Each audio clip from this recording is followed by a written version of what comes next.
Welcome to Stories Junction. Let's begin today's story. My name is Ethan, and this is the story of how I learned, painfully, that the person you love the most can take you for granted until it's too late. Ava and I met in our early 20s, and from the moment we crossed paths, it felt like the universe had conspired to bring us together. We weren't just a couple. We were inseparable, the kind of duo that made people believe in soulmates. Late-night drives with no destination, deep conversations that stretched until dawn, laughter over the smallest things. It was effortless. We fit. When we got married, it wasn't just a decision. It was a natural step, the only step. We had dreams, big ones, traveling the world, building something lasting, maybe even starting a family one day. And for a while, life was as close to perfect as it could be. But life has a way of shifting beneath your feet without you realizing it. I was building my business from the ground up, grinding long hours, making sacrifices. It wasn't easy, but no matter how chaotic things got, Ava was always my priority. I made time for her, whether it was small surprises, spontaneous date nights, or simply sitting down after a long day to talk. I never let her forget that she mattered. And for a while, she saw that. She appreciated it. She was proud of me. She was my biggest cheerleader. But then, something changed. At first, it was subtle, small complaints about wanting more me time. I understood.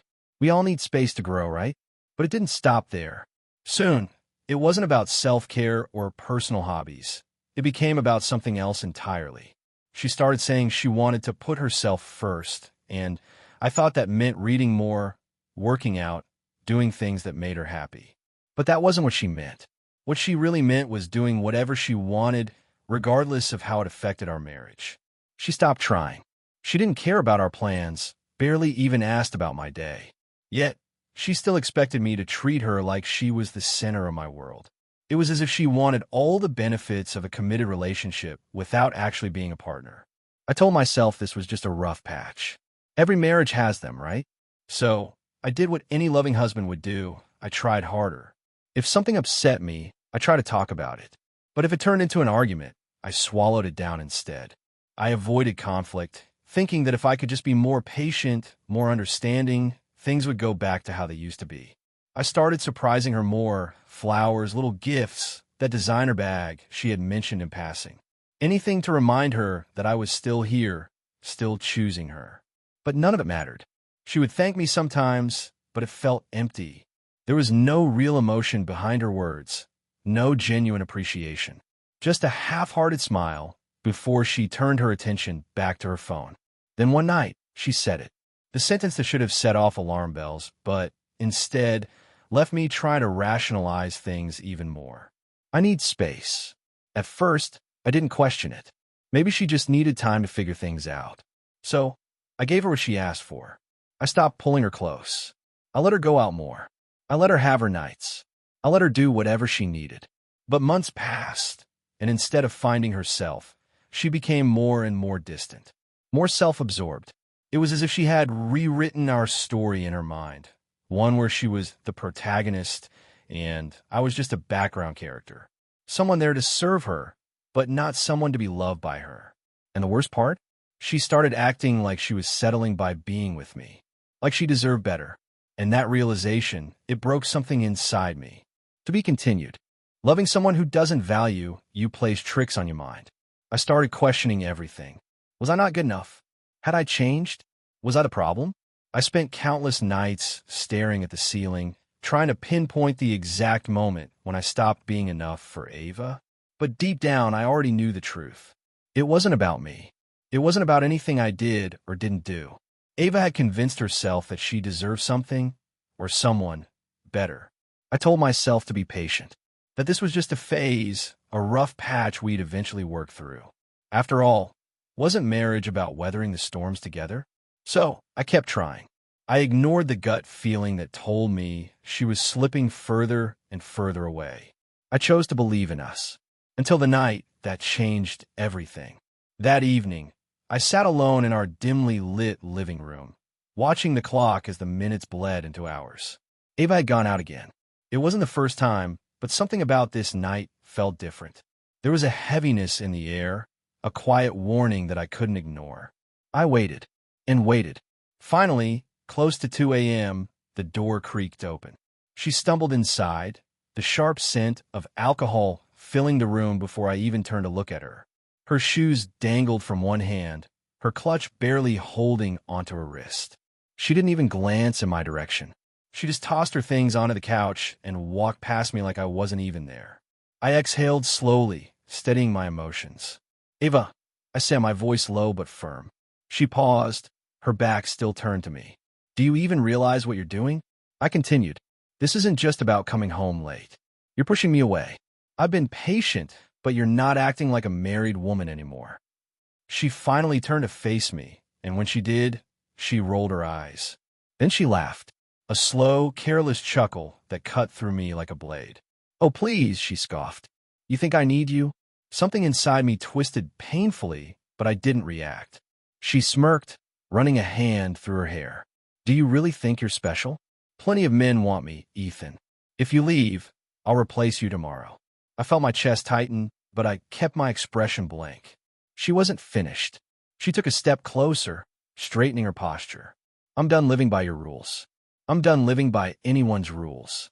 This is my life, and neither you nor society gets to tell me how to live it." She tilted her head slightly, flashing a smug smile. "I'm in my self-love era now, Ethan. Either deal with it or don't." That was it. That was the moment I knew I had lost her. Or maybe she had lost me. I didn't argue. I didn't yell. I didn't beg her to see reason. What was the point?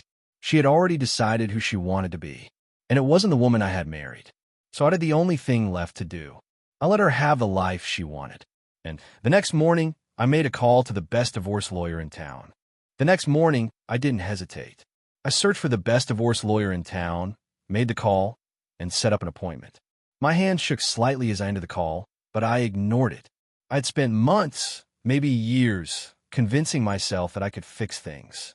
That if I loved Ava enough, if I sacrificed enough, she would find her way back to me. But love doesn't work like that. You can't force someone to see your worth. You can't hold together a marriage when you're the only one trying. I didn't sleep that night.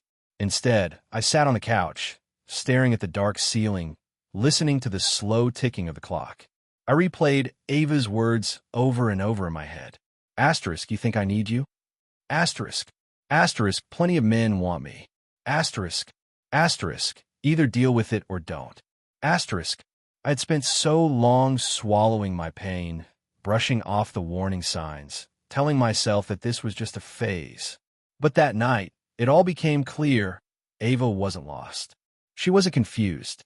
She wasn't struggling with some inner turmoil she needed help overcoming. She had already chosen who she wanted to be, and it wasn't the woman I had fallen in love with. By the time the sun came up, my decision was final. I went to work like nothing had changed, but the weight in my chest felt lighter, like I had finally stopped fighting a battle I was never meant to win. I didn't tell Ava about the lawyer. I wasn't interested in dragging things out, turning it into a war. I just wanted out.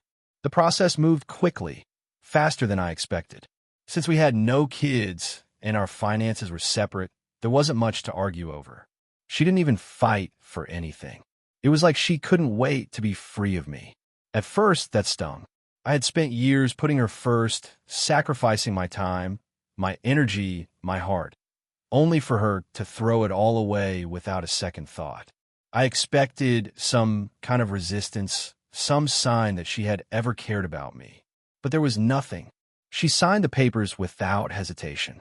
She moved out within weeks, taking her things and leaving behind only silence. And I let her go. I didn't fight for her. I didn't try to make her stay. I didn't demand an explanation. I was just done. When the divorce was finalized, I didn't even show up for the last meeting. My lawyer handled it. And once it was over, I did what I had promised myself. I disappeared. No calls, no texts, no emotional goodbyes. I erased her from my life as if she had never been there. And at first, it seemed like she didn't care. If anything, she seemed relieved, like she had finally been set free from the burden of being my wife. I saw glimpses of her new life on social media. Pictures of her out with friends, drinks in hand, her smile wide and carefree. Captions about fresh starts, new beginnings, and knowing your worth. It was like she was celebrating a victory. And for a while, it seemed like she had moved on without a second thought. She jumped back into the dating scene almost immediately. And of course, there were plenty of men eager to entertain her. But something was different now. She wasn't the prize she thought she was. Sure, she got attention, but it wasn't the kind she had expected. The men who chased after her weren't looking for commitment, just a good time. And the ones who were ready for something serious, well, they weren't the kind of men she wanted. I wasn't there to witness it firsthand, but I heard things. She cycled through relationships quickly, jumping from one guy to the next, never finding anything that lasted. One by one, they all left. The attention she had once thrived on started feeling hollow and meaningless. Slowly, the confidence she once flaunted began to crack. For the first time in a long time, Ava was alone. Not by choice, not for self-discovery, but because she had pushed away the one person who had truly loved her. As for me, I wasn't looking back. After the divorce, I had a choice. I could have jumped into another relationship, looking for someone to fill the void. I could have drowned myself in meaningless flings, distractions, and temporary highs. But I knew that wasn't the answer. That wasn't what I wanted. I had spent too long losing myself in a marriage where I was unseen. Now it was time to choose me. So I did. I threw myself into my business, not just as a way to stay busy, but as a way to rebuild. I put my energy into growing what I had built from the ground up, making it stronger, expanding it further.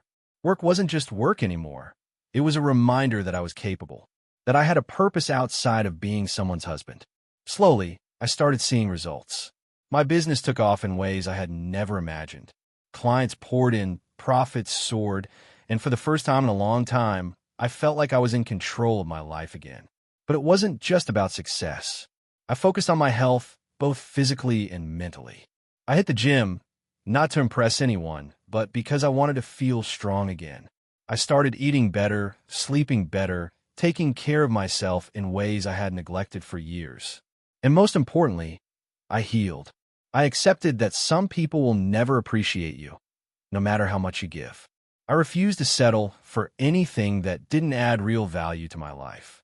I wasn't going to let loneliness trick me into running back to what was familiar or into chasing relationships that weren't right for me. I learned to be alone without feeling lonely. And slowly, I flourished. That, more than anything, was my greatest victory. It had been years since I last saw Ava. By then, I had rebuilt my life completely. My business was thriving, my body was in the best shape it had ever been, and for the first time in a long time, my mind was clear. I had found peace, not in another person, but in myself. I wasn't bitter anymore. I wasn't angry. I wasn't even hurt. Ava, she was nothing more than a lesson I had learned. And then, out of nowhere, she reappeared. It happened on a regular afternoon. I was just running errands, picking up a few things from a department store when I turned a corner and there she was, standing just a few feet away. She was holding a shopping bag, frozen in place, her eyes locked onto mine like she had just seen a ghost. For a second, I almost didn't recognize her. She still looked good.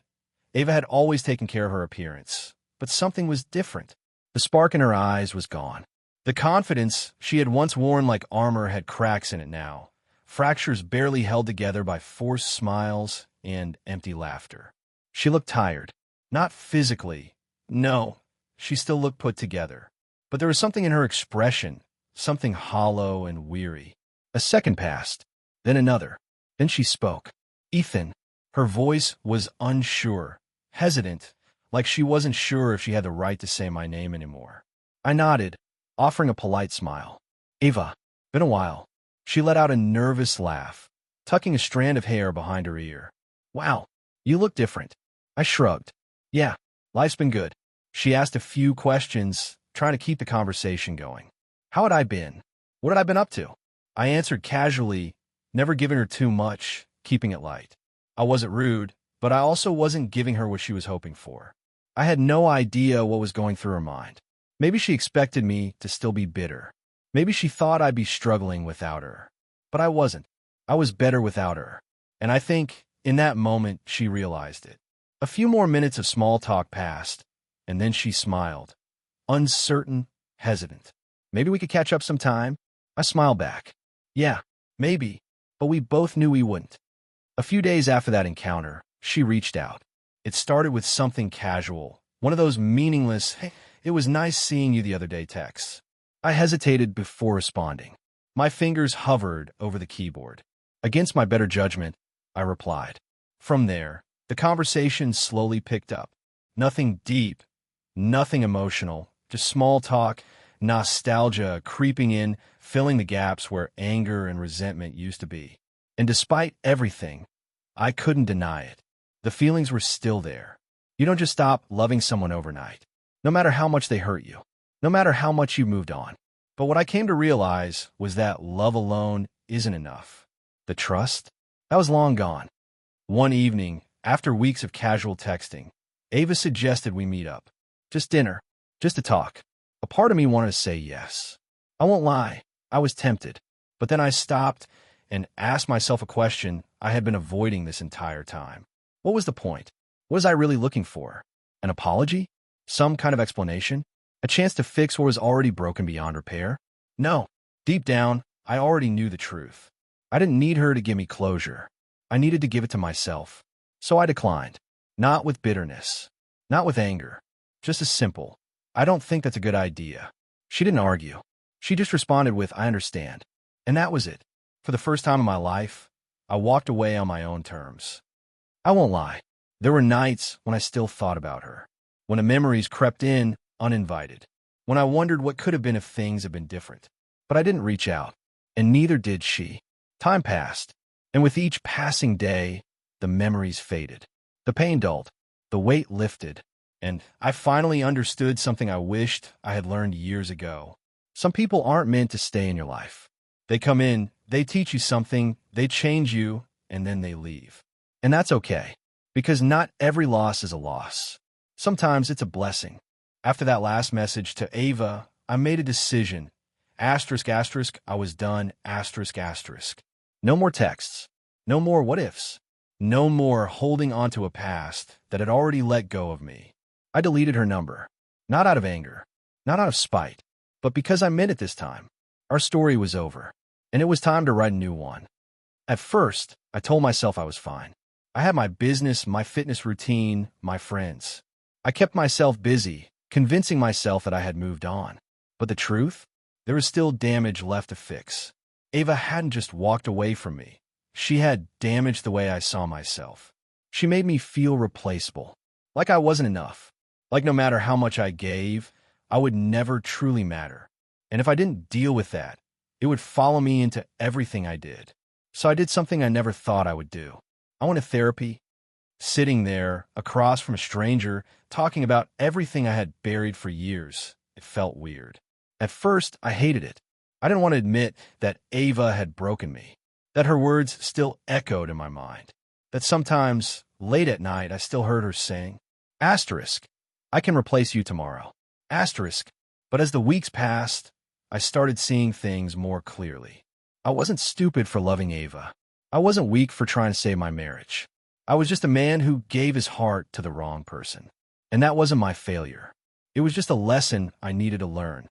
Healing wasn't about waking up one day and suddenly feeling free. It was about the small moments. The day I stopped checking my phone, wondering if she would text. The day I could hear her name without feeling a sting in my chest. The day I could drive past the places we used to go without thinking about what we lost. And the day I finally accepted that she was never coming back. And I didn't want her to, so I burned every last bridge. No more texts. No more small talk. No more pretending like we could ever be something again. And before I deleted her number, I sent one last message. Not out of anger. Not out of pain. Just the truth. I wish you the best. Then I erased every trace of her from my life. And I moved the hell on. Looking back, I used to think that the only way to move on from someone who hurt you was to get even. To prove to them that they lost something valuable. But I realized something along the way. Revenge is a waste of energy. The best revenge is no revenge at all. It's simply moving on. Becoming the best version of yourself. And letting them watch from a distance. And that's exactly what I did. Ava, she became nothing more than a lesson. A chapter in my past. a name that no longer held any power over me. And me? I built a life I loved, a life I didn't need to escape from, a life where I was no longer waiting for someone to choose me, because I had already chosen myself. And that, my friends, that was my greatest victory. That's my story. Have you ever been in a situation like this? How did you handle it? If you made it this far, let me know your thoughts. And remember, sometimes the best thing you can do for yourself is walk away.